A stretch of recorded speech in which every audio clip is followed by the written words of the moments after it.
Hey guys, this is a good interview with Chris Swinner from Reach. He's the CEO. Crypto Winter is great for builders. We talk a lot about Bitcoin, blockchain, a multi chain world, and how to bridge those gaps. And then, if you're interested in developing in this world, how you can go about it. I enjoyed this. Hopefully, you guys did too. What's up, Chris? How you doing, man? Appreciate you doing this. I like some of your ideas, specifically, Bitcoin, blockchain. You're a builder, so I find that extremely valuable. So I appreciate it, and hopefully the audience will get some words of wisdom from you on I this. appreciate it. Thanks for having me. Yeah, just to quickly start, you want to give like a brief overview background of like how you got here? Yeah. So, where did I start? So I started in tech over 20 years ago. I'm getting up there in age.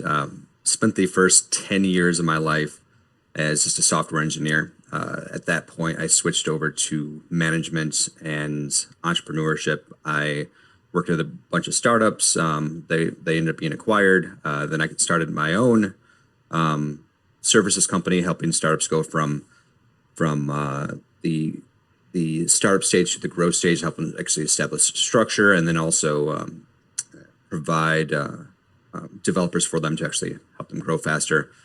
During that period, I really started falling in love with blockchain, and it was kind of around the time where Ethereum came out and took the narrative from just cryptocurrency to world computer. It was kind of what the big thing was then, and I thought that was magical. The Not necessarily what was being done at then or even now, but what the potential could be when you kind of push the power out to the edges rather than having the centralized power, and that really got me interested. So while I was running that company, I I kind of got was getting ideas, and then one of my friends at the time came to me and said, "Hey, I have an idea on how to scale blockchain." And I thought, this is my opportunity. So I sold off that company, all the pieces, and then I jumped both feet into building a scaling solution. That company was called Alacris. And so we built that up, and we built that prototype. But what we really kind of found out is that, yes, scaling is a problem, just not today's problem. It's one of those things where First world once problem, yeah, good problem to have. exactly, yeah, it's like, okay, well, when scaling is a problem, this is going to be awesome, but we got a big problem until we get there. It's about getting users on the platform, and so we started researching ways that we could actually help that process. We brought in my current co-founder, Jay McCarthy, to help solve that problem when I was part of Alacris.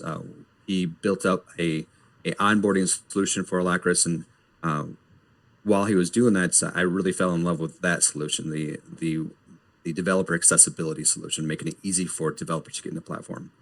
So Alacris didn't end up being successful. So Jay and I split off and formed a new company, Reach, to focus purely on the developer accessibility problem, the bringing developers into the space. And we've been doing that now for a little over a year and a half, and it's been very successful so far. Yeah, cool, man. That's good. And I echo some of your sentiment too around the power of, Ethereum and, of course, Bitcoin is really powerful for what it is, but it's not able to do everything. And that's some of the Right, things is like the world wasn't even aware of the potential use cases until, Ethereum and others came along. So right. to that end, like how do you see the world of blockchain? Do you see Bitcoin and Ethereum, or you guys at Reach see, you know, other chains as complementary or competitors, and then potentially in the future, how does that landscape look once there is quote mass adoption? What's the steady state in your mind if there is one? Yeah, I, and actually, Reach's vision is a multi-chain world. The reason for that is that there's really, there's not one tool that solves every problem. That's why you have, in web development, you have multiple different platforms, multiple different, at multiple different layers of the stack. There's a lot of different options, and really, at the end of the day, different applications require different security values, and uh, just with a multi-chain world, you'll be able to have different features that developers really care about. So rather than one chain trying to make it so that it can do everything and fail because nobody can actually do everything, you see a world where there's multiple chains that scratch the itch of what the developer needs. Yeah, and I agree. The challenge or downside then is, you're creating all these separate stovepipes that kind of, fracture what is capable if, was all built in one arena. So Yeah, go ahead. so that I mean, yeah, that's a problem, but that's a problem that we solve, and it's actually not the first time we've seen a problem like this. Microsoft saw this as a problem with the early personal computer, where there's many different hardware manufacturers, and they did things a little bit differently. So what Microsoft did is they built an operating system, a way to abstract the hardware away from the developer and provided a programming language that allowed the developer to write one application or write in one language and be able to let Microsoft handle the abstraction and be able to launch on many different pieces of hardware. So Reach, that's one of the pillars that we provide is that when a developer writes on our platform, they have the ability to launch on any chain that we're integrated with. So that's what we kind of do is we abstract away the protocols or the hardware like Microsoft did and allow them to launch on any chain that provides the features that they want without having to think about those individual how to do it specifically for those chains. Yeah, you're making it easier for those devs and people that otherwise would find it, pretty prohibitive to dive in Yeah. to do that, at least safely and efficiently. The tokenomics, the token economy, the everything that's springing up from that is creating, interesting mechanisms, interesting incentives that are dragging a lot of things along that otherwise would have been very lengthy, difficult, non-funded. How do you see that as well in these different ecosystems of what the tokens bring to the networks, what they bring to the ecosystems? So I'm definitely not an economist. To point out what the actual benefits of each one. I mean, is how actually the proof of stake, the system that Algorand has, that's different than the proof of stake that Cardano has. I mean, I see there's a lot of value in each one of them, and how proof of work is with the mining. There's a lot of actually the values there, but yeah, I don't really know if there's actually one that is better than the others. But I think that's another thing, though, is that maybe there isn't a better one. Maybe that they're just all good in their own way, which will draw different people depending on what type of economics they like to their platform. No, that's very, very valid, and the ability to not just raise funds but actually build that network out with those is definitely one of the reasons that we're seeing so many, in my opinion. Even with the thin use cases, you're able to build out that network pretty fast and pretty robustly, whereas before you wouldn't have been able to. Hopefully we're not going to see another ICO craze to the same extent we did in 2017, but it was definitely I would say I was actually okay with the ICO craze, not because people lost or gained a lot of money, but it was experimentation. One of the things that I like to really say is that if you're familiar with the adoption curve of just traditional product, you have the innovators, and you have the early adopters, and they have the early mainstream, or I forget what exactly it's called. A lot of people say that we're actually in the earlier adopter space. I disagree. I say that it feels like we're actually in that stage because of how much traffic, and we're all in our bubble. But the truth is that we are actually in the innovator stage, where the people in the space are really in it to push the boundaries, to test things out, and really see what works. And I mean, so you had the ICO craze.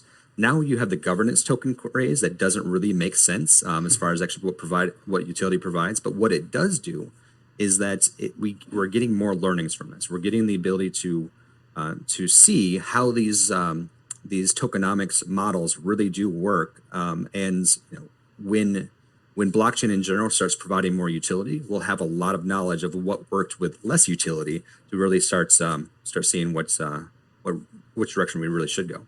Yeah, the governance tokens have been interesting to watch from anything, from the traditional governance tokens to the Uniswap airdrop and some of their failed governance Right. after that, as well as others that are following suit. And um, you say that you're skeptical, maybe is my word, based on what you just said. But do you see this working once we do get this figured out on chain governance versus some perverted or maybe manipulatable off-chain governance? Like even Ethereum is brought up as one of the largest, other than Bitcoin, obviously, networks of individuals, of developers, and getting those cats herded, and Vitalik trying to step away is proving very difficult to do in an unbiased way that potentially, an on-chain governance model, incentive mechanisms could help out with. Are you skeptical on that future? Do you think we're just going to struggle along the way and then get there eventually? I mean, we're going to struggle along the way and get there eventually. I do not believe we actually have the solution now. I think that one of the things that you mentioned in one of your previous video is the Oracle problem. Is whenever you actually try to bring the outside world in, there is difficulty, and there's a lot of people actually working on trying to fix that problem. But I believe that blockchain really shines when it's full circle staying in digital. And when that happens, because of Coda's law, you know exactly what's happening, the transparency, and yeah, that's I think it's really blockchain is really successful when you stay digital only. Yeah, and I completely agree. And some of the failures and faults, obviously, you're increasing the attack surface or other things once you're trying to reach outside of that blockchain. But that's kind of like to our earlier discussion, is going to be required in this multi-chain world, the polychain world of, trying to bridge those. And then, you can't do everything that we would need to do with these blockchains without the ability to, sense the environments that they would actually need the, more advanced contracts to operate. If it's insurance with weather or price, as two of the most common examples for that. For instance, know that you're not like an Oracle, SME or whatever, but how do you see some of our challenges now, and then some of the large entrants into that Oracle space, such as Chainlink, Yeah. progressing, maybe coming forward? So I'm going to actually give a shout out to one of my friends' companies. It's called Upshot. You can go check it out at upshot.io. His name's Nick Emmons. He's living in the Oracle space. Upshot is actually using his ideas on how to actually solve oracles in a good way, with actually providing utility. But he knows a lot more about the oracle problem than I do. I just know that that the old adage of garbage in, garbage out is really applies there. So how do you? This is actually one of the conversations I have when I talk to large enterprises about um, about applying a blockchain to their systems. Is that how can you guarantee that the person putting it in is actually putting in the right information? And my answer is always back, well, you can't. And I know people are actually working on that, but let's not throw the baby out with the bathwater. Is just because you can't guarantee that the information is being put in correctly doesn't mean that blockchain can't provide value in other ways during the process. And let the people like my buddy Nick figure out the Oracle problem, so that's when they're ready to apply it to the blockchain, they fix the Oracle problem while the actual system is already part of the actual blockchain. So just because the Oracle problem has not been solved yet, and in a not a okay way, does not mean that companies shouldn't use blockchain to make their systems better. No, valid. And there may be some ways in the future to mitigate some of those Oracle and truth problems, where your incentives for telling the truth or being real are outweighed by the moral hazard equivalent perhaps on that. So Yeah. definitely interesting. I was amazed at how, the market cap of where Chainlink's got to, but that just kind of highlights how important this problem is and how important people are wanting to get after that. It's very Very important. feverish. It's a very Yeah. important problem, but we also have to actually sprinkle a little bit of hype on there as well. I mean, the actual market cap of any coin is part utility and a large part hype. Yeah, speculation. So Yeah. yeah, speculation is will get you every time.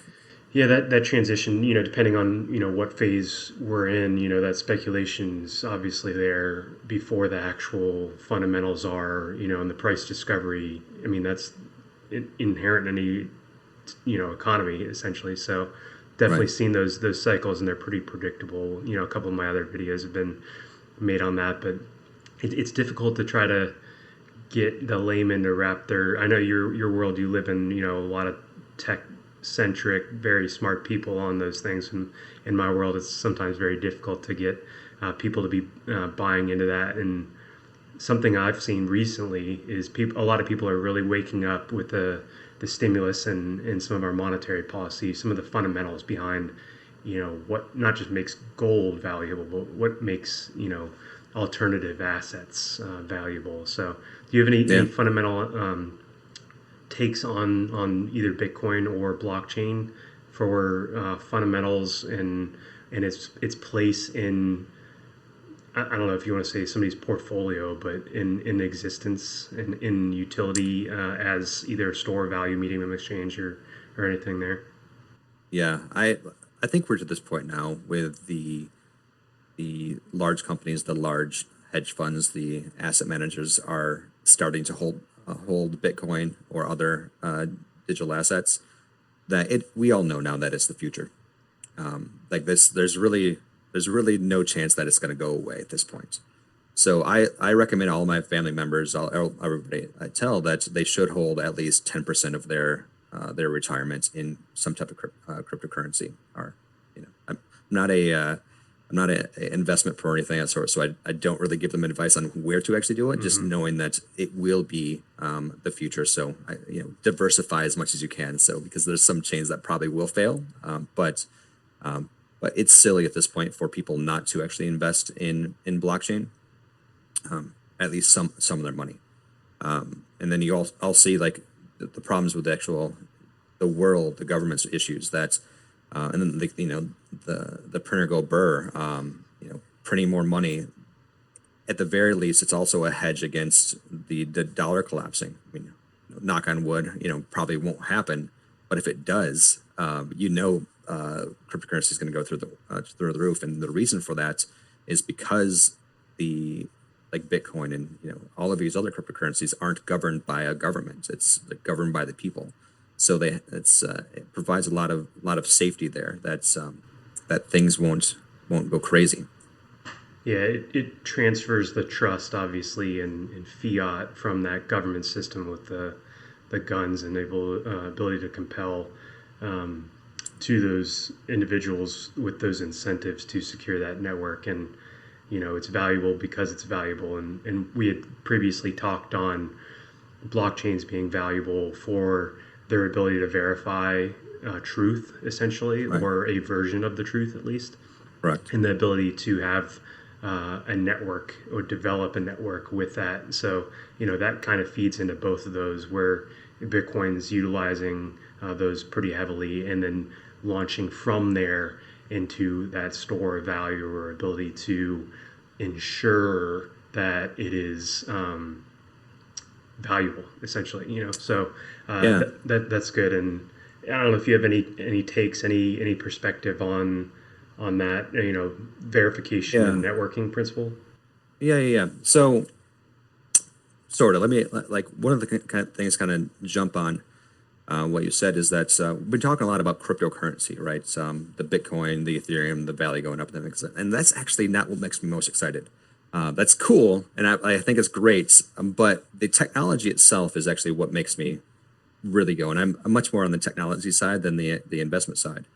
And we like blockchain in general is going to be really exciting when it becomes more mainstream for the actual utility and applications.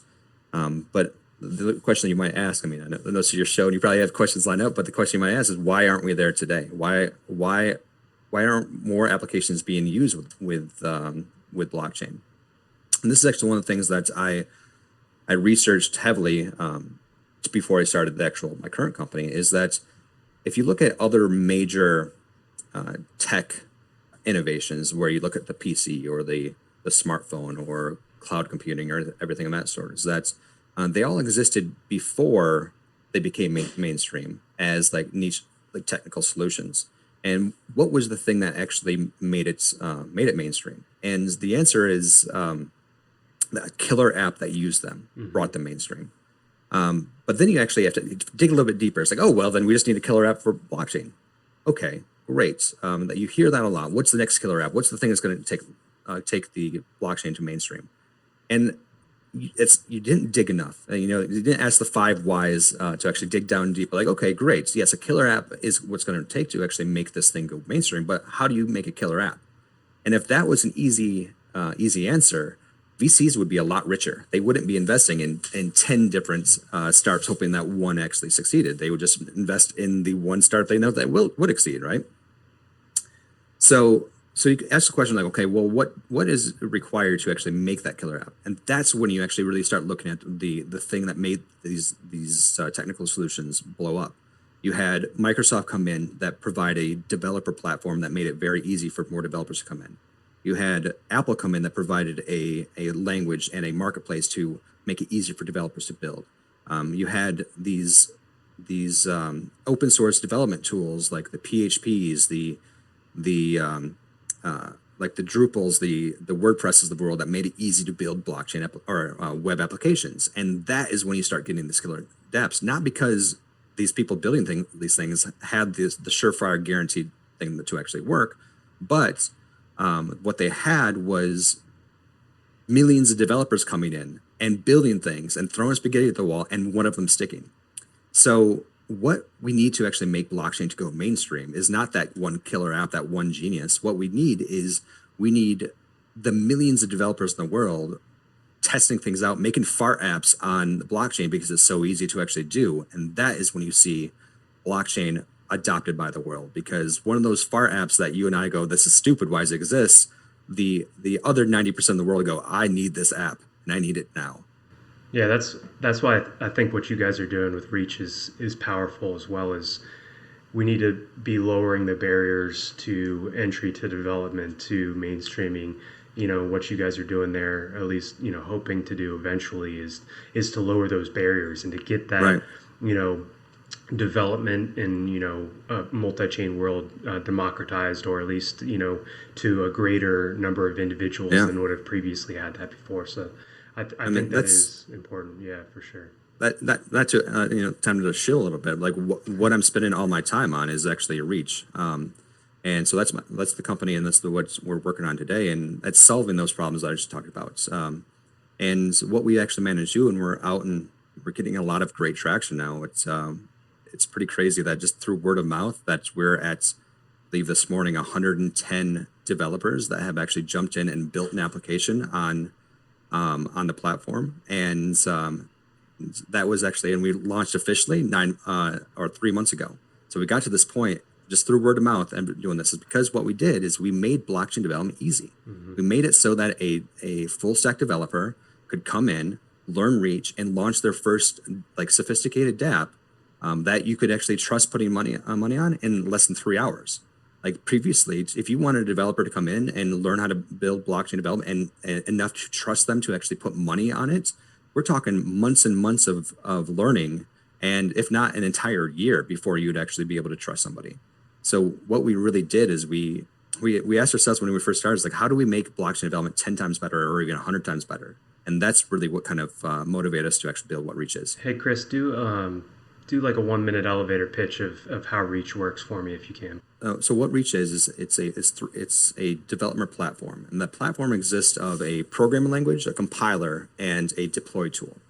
So a developer will write their application in the Reach language, which is a high-level business logic, so similar to just traditional development. And it's a subset of JavaScript, so it's very familiar for most developers. Once they write their application, which is much shorter than a traditional blockchain application. The compiler takes that reach application, and number one, it outputs the entire blockchain layer of the application. So that's because when you build a blockchain application, what you're really doing is you're building multiple applications that all have to speak to each other and stay in sync.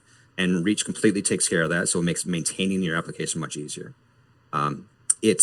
It formally verifies, this is the thing you actually asked about earlier, it mathematically guarantees that the output will do exactly what you expect it to do, so it prevents a lot of silly mistakes.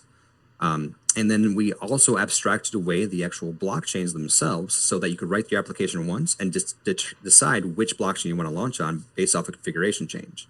And then once the compiler has spit out the application, we also stand up the node that you wanted to actually test your application on or launch your application on, and run a simulation on it to show you that it was actually that works and makes it easy for you to launch your application in the real world.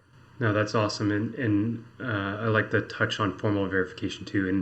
And Sure. I'm not as well versed in that. I hear Charles talking about it all the time, but formal verification on something that is Turing complete. How do you think about that? As how do you formally verify something that theoretically is infinite or endless? Can you give a quick minute on that? Or Yeah, so less? with restrictions, like this really kind of what it boils down to is that that's one of the benefits what Reach does is that Reach is a restrictive language, but that's okay in the blockchain world because blockchain by definition is restrictive. But because of how Reach is architected, we have the ability to automatically generate these formal proofs. Actually, before I dig into the specifics of what Reach does, let me kind of talk about what formal verification is in the first place.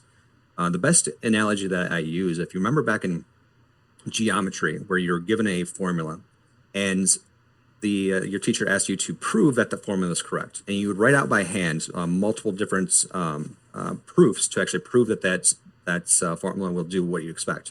You don't just plug in variables and test what the output is. That's really what testing is. But what formal verification is actually proving that formula is actually correct.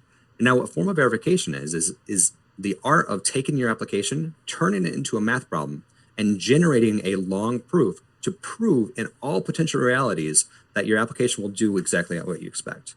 And that's what Reach does automatically for you. Traditionally, with formal verification, it requires a bunch of very, very smart people, a team like Runtime Verification, to take your application, create a secondary spec to be able to prove that spec will do exactly what you want. With Reach, all you do is write your application and insert assertions of one-line assertions in the actual code itself, what you expect your code to do, and every single time you compile, it will generate that 1,000-line proof to prove that the application will do exactly what you expect. No, that's awesome and powerful for peace of mind and security more than Exactly. probably anything else, and especially with a lot of money and important things in the smart contracts Right. that could potentially be powered through that. So no, I appreciate that, and formal verification is potentially somewhere that I need to get more smart on. Right. And it's interesting in theoretically an infinite world how you would mathematically be able to prove things. And if I'm hearing you correctly, you're saying that you basically have to put some sort of either conditions or restraints on that infinite world, at least as far as what inputs can be provided, so that you can mathematically Right. prove that. Is that accurate? Yeah, and that's like the cool thing with Reach is that it automatically inserts those restrictions to the actual smart contracts and then also on the actual client side, so that you don't have to think about it. I mean, that's the say that's you need to learn a little bit more about formal verification, and one of the Reach's views is that no, you don't really need to learn how to formally verify something. You need to learn why it's important, but you don't need to go and get your PhD in mathematics to understand how it works. Because that's literally what happens today is that the people that are writing formal verification proofs got their PhD, went to school or did a lot of actually work to figure out how to do that. And that's just silly. Like a traditional developer is not going to do that. A traditional developer will understand why it's important and be able to put those one-line assertions in there to make their code do it. But that's the important thing is is understanding what the strength of form of verification, what form of verification isn't, because it's not a silver bullet. It gets you a lot closer to the perfect application, but you still need to learn a little bit, but you don't really need to know how it actually works. No, that's valid, and appreciate you guys, building on blockchain and building through the bear environment that we've had in the past couple of years. Can you talk through that briefly? Like how is it, being a CEO in an environment where fiscally, you guys are probably not, I don't know how much it was invested in your company, but if it was in crypto originally, it's probably not just now getting back to what it was potentially. There's people storming the gates from all sides, and potentially doubters and tribulations through the way, and hopefully you guys are seeing the back side of that right now. But can you talk real briefly on what it was like, building Sure. fiddling in the bear market? Crypto Winter is great for builders because it removes all the distraction. It helps companies to focus on true value rather than the speculation of how can you make my token go up, and you really start asking the question of like what is actually the true value that you're providing. And those companies had no problem during Crypto Winter because they didn't need to care about that token. They didn't need to care about these hype cycles because if you provide true value, it doesn't really matter. I mean, it's sure getting investment might be a little bit harder, but not from the right investors. I mean, the right investors were smart and knew these cycles were coming in the first place. So we were really never actually affected because from the very beginning, it hasn't ever been about a token. It's been about what value are we providing to the future of blockchain, and ignoring all of the tokens and everything of that sort, and then just letting us build. I mean, now that crypto's coming back, the meetups, the meetings are starting to fill up quite a bit now. But then there's a lot of people asking like, okay, what will you do about the coin? Are you going to make the coin price go up? And I try to stay as far back from that as possible and just say we don't care about a token price or anything of that sort. We care about making this space better and making it really achieve the full potential of what blockchain can. So yeah, that's really kind of the way that we focus and just remove ourselves from that distraction. Real quick, last question for you. If you were to recommend some reading outside of that for somebody Yeah. new to the space, I don't know if you have a favorite book or article or something other than the Bitcoin white paper, but Digital Gold or Bitcoin Billionaires or Out of the Ether, something. What would you recommend somebody read? I actually recommend everybody to read the article that you actually just did a YouTube video on. Is the some simple economics of blockchain by Joshua Gans and somebody else. Who's the other person? Kate Linney? I don't remember.